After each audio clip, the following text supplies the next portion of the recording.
Dans ce cabinet médical, les doses de vaccins AstraZeneca resteront au frigo jusqu'à nouvel ordre. On a les vaccins, on ne peut pas vacciner. Donc c'est un stress, c'est une frustration. C'est qu'on a tout ce qu'il faut dans le frigo, on n'a pas le droit de le faire. Mais par contre, bien évidemment, il y a le principe de précaution. Et ce principe de précaution, il faut qu'on le respecte. Frustration pour les 5 médecins du cabinet qui vaccinent ici une vingtaine de patients par jour.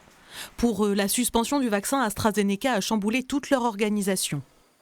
Ça nous déstabilise notre organisation au quotidien. Parce que nous avons pris des plages de rendez-vous, on a placé des patients, notre agenda il était plein, chacun il avait 2 flacons, c'est-à-dire on faisait une vingtaine de personnes. On a dû annuler une vingtaine de personnes tous les jours, toute cette semaine. En attendant la reprise du vaccin AstraZeneca, les médecins vont devoir rassurer les patients de plus en plus inquiets. L'ordre des médecins le rappelle, le rapport risque-bénéfice reste positif et la vaccination vitale. C'est sûr que les gens, ils apportent beaucoup plus de réserves qu'avant.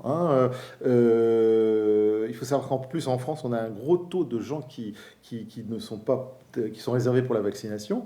Mais en tout cas, il faut vacciner. Et la vaccination sera le seul moyen de pouvoir sortir de ces confinements, de cette pandémie. Le traitement, c'est la vaccination.